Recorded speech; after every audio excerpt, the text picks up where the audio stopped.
Good day folks, Sean here from Air Photography. So usually this time every year I like to make a minimalist camera kit going over all the gear that I take with me when I want to travel extremely light. I think this is going to be the 7th year that I've done this, and in the past they heavily geared towards GoPro gear. But over the last couple years, I've really gravitated towards DJI products. I'm really happy with them.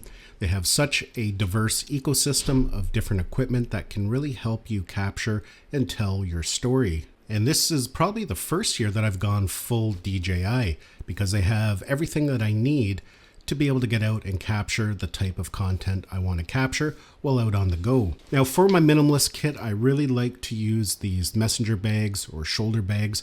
Of course, backpacks are great and can be very comfortable to wear, but the problem is you're constantly having to take it off. And when you're out sightseeing or traveling or just out doing some adventuring, it can be kind of a nuisance if you just want to grab a camera out or perhaps a drone. A shoulder bag is always at hand. It just hangs out in front of you. You can easily grab whatever gear you want without having to take your pack off.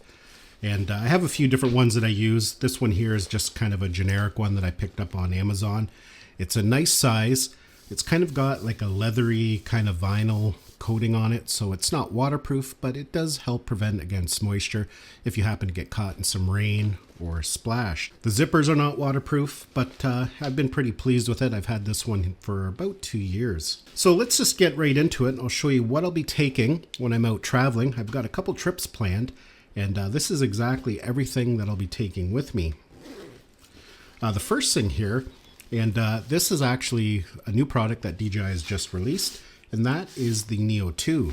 I think every travel kit, for myself anyways, should have a drone in it because I love capturing aerial footage.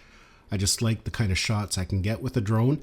And now with the DJI Neo2, it makes it so easy to bring along. You don't need a controller. This is all you have to bring. You can use the intelligent flight modes to capture some really interesting shots. You can use the tracking feature again to get some interesting shots. And if you do want to fly it like a more traditional drone and get some aerial shots, you can easily connect it to your smartphone, and you can use your smartphone as a virtual controller. I'm happy with the quality of the footage the Neo2 can capture, and it's really nice that we have this nice small and compact drone that we can easily take along with us now. Now, depending on what I'm doing, where I'm going, if my goal is to primarily capture drone content, then I might pack something like the Mini 5 Pro in here. It will take up more room, it will make the pack a little bulkier, but there's definitely enough room to fit it inside. Now, as for cameras, I usually like to bring an action camera with me, and I usually like to bring a 360 camera with me. Now, if you really want to go minimal, something like the DJI Osmo 360 functions as an action camera as well as a 360 camera. So really, you only need to bring one with you. You can film in single lens mode to get more traditional action camera footage. Or if you want to get creative, you can film in 360 and get some really interesting perspectives. But for myself, I also like to bring just a traditional action camera because the footage just looks a little bit better. So for the most part, those are the 2 cameras that I'll be bringing with me. Another option I might consider bringing, depending on what I'm doing, is the new DJI Nano as well. Now, when it comes to accessories for these cameras, there's usually only a few things that I do bring along with me. The first is an extension pole. This is the extension pole that comes with the DJI Osmo 360. And this is nice and multi-purpose because of the magnetic end on it. I can connect it directly to my Action 6 or my Osmo 360. If you're going to be doing some vlogging, this pivots at the end here, so it's going to put it at a more natural angle. And of course, you have extension if you want to get a wider shot. So that is definitely something that I'll bring with me because I can use it with my Action 6 and my Osmo 360. The other thing I'll bring with me is a tripod base. Essentially, this just screws into the bottom, and then it allows me to set the camera down, and it's got a fairly stable base. Now, there are different options with extension poles with built-in tripods, which are a good choice as well. But the reason I like using this method is that it keeps the pole a little bit more minimal. Sometimes those extension poles with built-in tripods get a little bulky, and I don't always need a tripod. So this way, if I don't need it, I just got a nice manageable pole.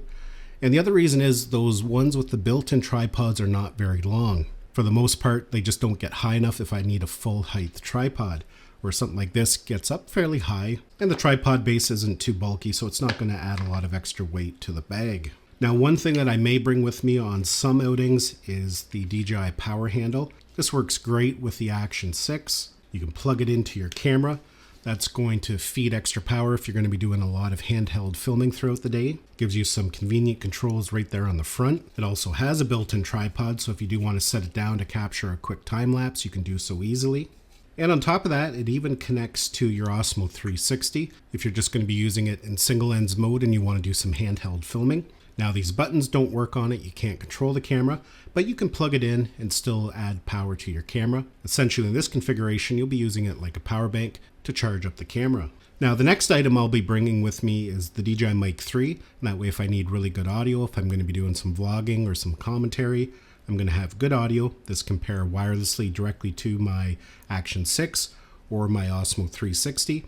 I can even connect it to my smartphone if I do want better audio there as well. On top of that, due to its built-in recording feature, I can use this just as a field recorder if I just want to capture audio only. It's a nice simple way to get good audio. You don't have to bring any receivers along with you, just the transmitter itself. And then of course, some extra batteries for some of the gear. For my Osmo 360, I don't film as much with it, so one battery is usually enough for a day of filming if I'm going to be filming with other cameras as well. 2 extra batteries for the DJI Neo2. And for my Osmo Action 6, I usually only bring 1 spare battery with me. The Action 6 actually has a good amount of record time, so I find 1 spare battery is usually more than enough. So yeah, that is my minimalist DJI travel kit when I'm out exploring. It's pretty amazing how the gear has changed over the years, especially with something like the Neo2. Being able just to bring a drone along with you in a small pack like this, whether you use it or not while you're out exploring, it's not inconvenient to bring along. I'm curious to know what gear you would bring along with you. If there's anything here that I'm missing that you think would be beneficial, let me know down in the comments. Hopefully you enjoyed this video and found it had value. Thanks a lot for watching, and we'll see you in the next one.